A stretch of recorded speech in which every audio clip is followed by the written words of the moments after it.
সবাইকে স্বাগত জানাচ্ছি বিডি ভিউজে। আপনাদের সাথে আছি আমি সুস্মিতা দাস। বাংলাদেশের আগামী জাতীয় নির্বাচনকে ঘিরে যে রাজনৈতিক বাস্তবতা ধীরে ধীরে স্পষ্ট হয়ে উঠছে, তা শুধু একটি ক্ষমতা বদলের লড়াই নয়, বরং রাষ্ট্রের আদর্শিক দিক নির্দেশনা, আঞ্চলিক ভূ রাজনীতি, সামাজিক শক্তির পুনর্বিন্যাস এবং ভবিষ্যৎ রাষ্ট্রচিন্তার প্রশ্নকে একত্রে সামনে এনে দাঁড় করিয়েছে। দীর্ঘ সময় ধরে বাংলাদেশের রাজনীতি মূলত আওয়ামী লীগ বনাম বিএনপি এই দ্বিমুখী কাঠামোর মধ্যেই আবদ্ধ ছিল। তবে জুলাই বিপ্লব পরবর্তী বাস্তবতায় সেই পরিচিত কাঠামো ভেঙে নতুন এক মেরুকরণ তৈরি হচ্ছে, যেখানে আদর্শিক বিভাজন আগের চেয়েও তীক্ষ্ণ, আবার কিছু ক্ষেত্রে অস্বাভাবিকভাবে মিশ্রিত। একদিকে আওয়ামী লীগ কার্যত রাজনৈতিক মাঠ থেকে সরে যাওয়ায় বা ছিটকে পড়ায় একটি শূন্যতা তৈরি হয়েছে, অন্যদিকে সেই শূন্যতা পূরণ করতে গিয়ে বিএনপি এমন সব রাজনৈতিক ও আদর্শিক শক্তির সঙ্গে সমঝোতায় যাচ্ছে যাদের সঙ্গে অতীতে তাদের দূরত্ব ছিল কাঠামোগত ও ঐতিহাসিক। এর ফলেই বাংলাদেশের রাজনীতি এখন দুই ভাগে বিভক্ত হয়ে পড়েছে। একদিকে সেকুলার বাম ভারতপন্থী ধারার সঙ্গে নতুনভাবে যুক্ত বিএনপি, অন্যদিকে ইসলামপন্থী ও ইসলামা ভাবাপন্ন শক্তির সমন্বয়ে গড়ে ওঠা একটি আলাদা রাজনৈতিক বলয়, যার কেন্দ্রবিন্দুতে রয়েছে জামায়াতে ইসলামী ও সংশ্লিষ্ট দলগুলো। এই বিভাজন কেবল দলীয় প্রতিযোগিতার মধ্যেই সীমাবদ্ধ নয়, বরং এটি সমাজের ভেতরকার বিশ্বাস, ভীতি, প্রত্যাশা ও ভবিষ্যৎ কল্পনার সংঘাতকে প্রকাশ করছে। বাংলাদেশের রাজনীতির নয়া সমীকরণ নিয়ে ওয়াহিদ ফারুকীর প্রতিবেদন।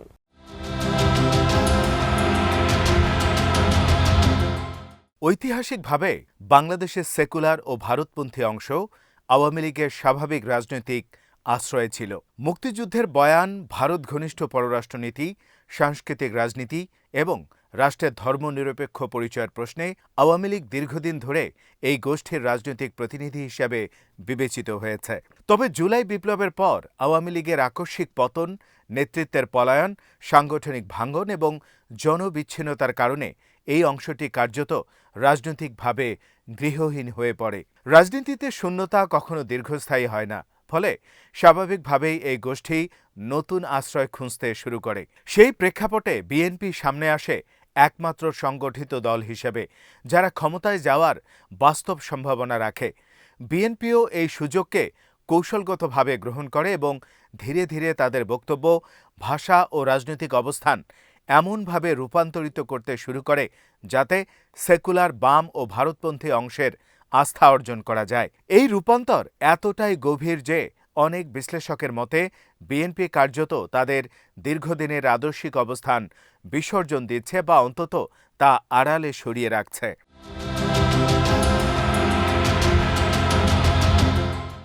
তারেক রহমানের নেতৃত্বে বিএনপির এই নতুন যাত্রা বিশেষভাবে আলোচিত।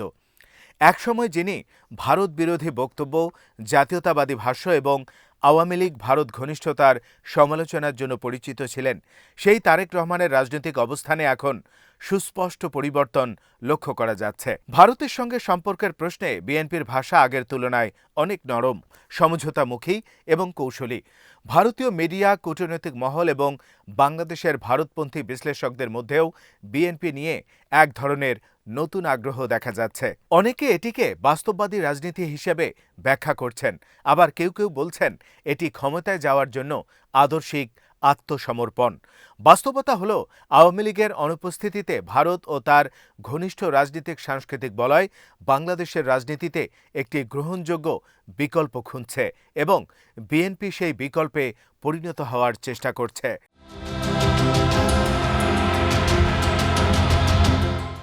এই প্রেক্ষাপটে প্রথম আলো, ডেইলি স্টার সহ দেশের প্রভাবশালী সেকুলার বাম ও ভারত ঘেঁষা মিডিয়ার অবস্থানও গুরুত্বপূর্ণ। দীর্ঘদিন ধরে এই মিডিয়াগুলো আওয়ামী লীগের নৈতিক ও বুদ্ধিবৃত্তিক সমর্থক হিসেবে পরিচিত ছিল, কিন্তু জুলাই বিপ্লবের পর আওয়ামী লীগের প্রতি তাদের আস্থার বড় ধাক্কা লাগে। ক্ষমতা থেকে ছিটকে পড়া, আন্তর্জাতিকভাবে প্রশ্নবিদ্ধ হওয়া এবং অভ্যন্তরীণ দুর্নীতি ও দমন নীতির অভিযোগ আওয়ামী লীগের পক্ষে আর আগের মতো অবস্থান নেওয়াকে কঠিন করে তোলে।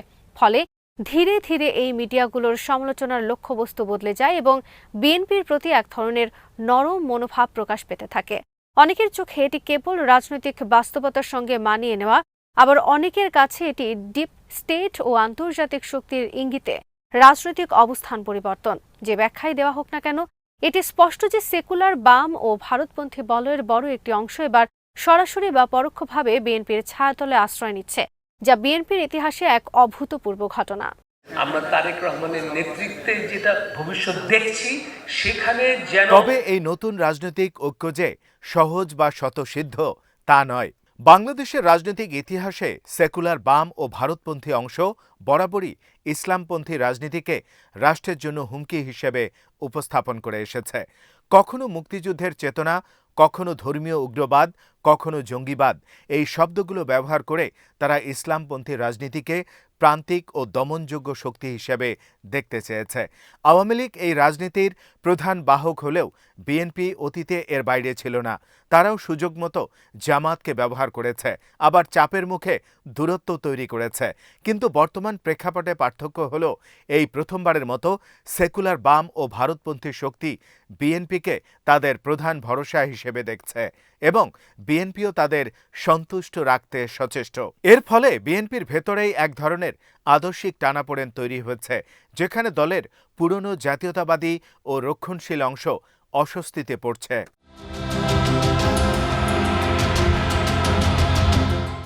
এই টানাপোড়েনের আরেকটি বড় দিক হল ইসলামী দলগুলোর অবস্থান। জুলাই বিপ্লবের পর সাধারণ মানুষের আস্থা ও সমর্থন যে উল্লেখযোগ্যভাবে ইসলামী দলগুলোর দিকে ঝুঁকছে তা নানা সামাজিক ও রাজনৈতিক ইঙ্গিত থেকে বোঝা যায়। দীর্ঘদিন ধরে ক্ষমতার বাইরে থাকা, রাষ্ট্রীয় দমনপীড়নের শিকার হওয়া এবং বিকল্প রাজনীতির ভাষ্য ব্যবহার করার কারণে ইসলামী দলগুলো জনমনে এক ধরনের নৈতিক অবস্থান তৈরি করতে পেরেছে। বিশেষ করে তরুণ প্রজন্মের মধ্যে যে নতুন ধারার রাজনীতির আকাঙ্ক্ষা তৈরি হয়েছে, সেখানে দুর্নীতিমুক্ত শাসন, নৈতিকতা, সামাজিক ন্যায় বিচার এবং সাংস্কৃতিক স্বাতন্ত্র্য গুরুত্বপূর্ণ। তা পুরনো কাঠামোর দলগুলো পূরণ করতে ব্যর্থ হয়েছে। আওয়ামী লীগ তাদের দীর্ঘ শাসনামলে ক্ষমতার দম্ভ, দুর্নীতি ও দমননীতির মাধ্যমে তরুণদের বড় একটি অংশকে বিচ্ছিন্ন করেছে। বিএনপিও অতীতের শাসনকাল, নেতৃত্ব সংকট এবং আদর্শিক অস্পষ্টতার কারণে সেই শূন্যতা পুরোপুরি পূরণ করতে পারেনি। এই সুযোগেই ইসলামী দলগুলো নিজেদের পরিষ্কার ও নীতিনির্ভর বিকল্প হিসেবে তুলে ধরেছে।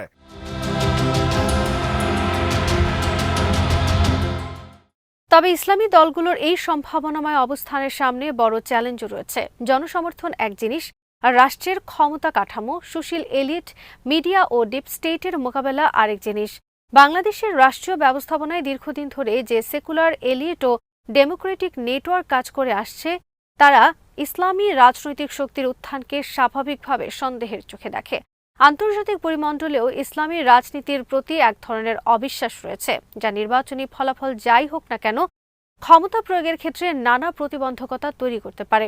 ফলে প্রশ্ন উঠছে, ইসলামী দলগুলো যদি সত্যি সর্বোচ্চ ভালো অবস্থানে থাকে, তবে তারা কি কেবল জনসমর্থনের জোরে এই কাঠামোগত প্রতিরোধ অতিক্রম করতে পারবে, নাকি তারা আবারও রাজনৈতিক ব্যবস্থার ভেতরে প্রান্তিক হয়ে পড়বে?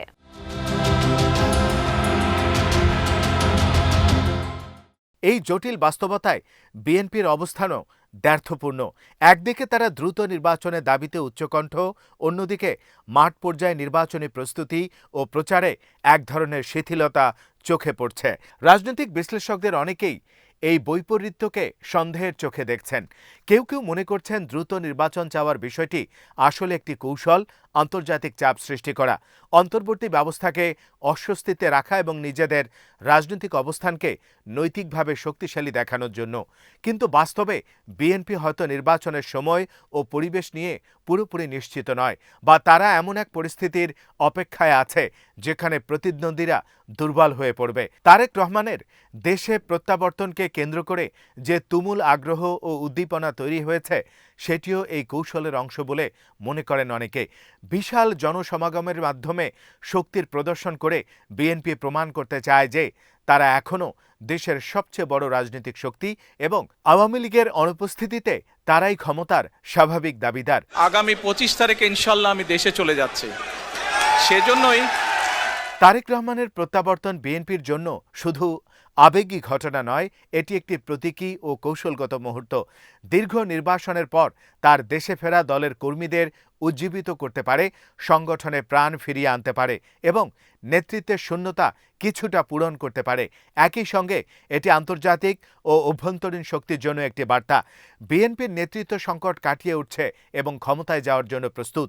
তবে এই প্রত্যাবর্তন কতটা মসৃণ হবে এবং এটি বিএনপির আদর্শিক দ্বন্দ্বকে কমাবে নাকি বাড়াবে সেটি এখনো অনিশ্চিত। কারণ একদিকে তারেক রহমানকে সন্তুষ্ট রাখতে হবে সেকুলার বাম ও ভারতপন্থী নতুন মিত্রদের, অন্যদিকে দলের ভেতরে জাতীয়তাবাদী ও ইসলাম ঘাষা অংশকেও ধরে রাখতে হবে। এই দুই বলয়ের প্রত্যাশা একে অপরের সঙ্গে অনেক ক্ষেত্রেই সাংঘর্ষিক।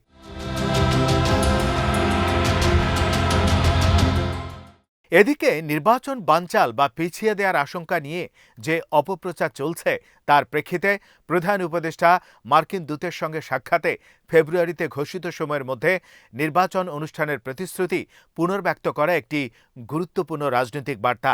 এটি একদিকে আন্তর্জাতিক মহলকে আশ্বস্ত করার চেষ্টা, অন্যদিকে দেশের ভেতরে রাজনৈতিক শক্তিগুলোকে একটি স্পষ্ট সময়সূচির ইঙ্গিত দেয়া। তবে বাংলাদেশের রাজনৈতিক ইতিহাসে শুধু প্রতিশ্রুতি যথেষ্ট নয়, বাস্তবায়নই মূল কথা। নির্বাচন যদি সত্যি নির্ধারিত সময়ের মধ্যে অনুষ্ঠিত হয় তবে এই নতুন মেরুকরণ বাস্তব ফলাফলে কী রূপ নেয় সেটি হবে সবচেয়ে বড় পরীক্ষা।